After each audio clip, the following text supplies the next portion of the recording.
ஒருத்தங்க எங்கள் பிள்ளைகள் போய் சண்டை போட்டிருக்காங்க. அந்த இடமே ரொம்ப நாளாக அங்கே சரக்கு 24 மணி நேரம் விற்றுக்கிட்டு இருக்கிற ஒரு இடமா இருக்குது. அந்த இடம் அந்த குற்றம் நடந்த இடம் கேட்டால் பயமாக இருக்குது. படிக்க போன பொண்ணு 1ஆம் ஆண்டு போயிருக்கு, 18 வயசு பூர்த்தி ஆகலை. அது ஒரு பையனோட போய் இரவு 11 மணிக்கு மேலே அது ஒரு தனியாக ஒரு இடத்துல போய் அவங்க சந்திக்க போயிருக்காங்க. அந்த இடத்துல இவங்க அங்கே உட்காந்து தண்ணி அடிச்சுட்டு இருந்திருக்காங்க. இந்த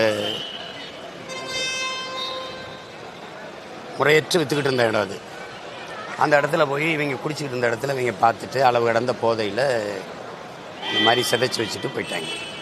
காவல்துறை சொல்கிறது சுட்டு பிடிச்சோன்ட்டு, சுட்டு கொண்டாங்கிற மாதிரி. சுட்டு பிடிச்சி என்ன விசாரிக்கிறது, அந்த போய் என்ன கேட்குறதுக்கு இருக்குது? இப்போ விசாரித்து என்ன நடந்திருக்கு என்னன்னு சொன்னால் தான் நமக்கு தெரிய வரும்.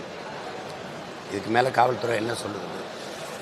அந்த சம்பவத்தில் ஈடுபட்ட அவங்க மட்டும் இல்லை, பேசியிருக்கேன், நான் கேட்டுக்கிட்டு இருக்கேன், நீங்கள் நம்ம எல்லாருமே இது வைக்கி தலைகுனிய வேண்டிய ஒரு சம்பவம் ஆயிடுச்சு.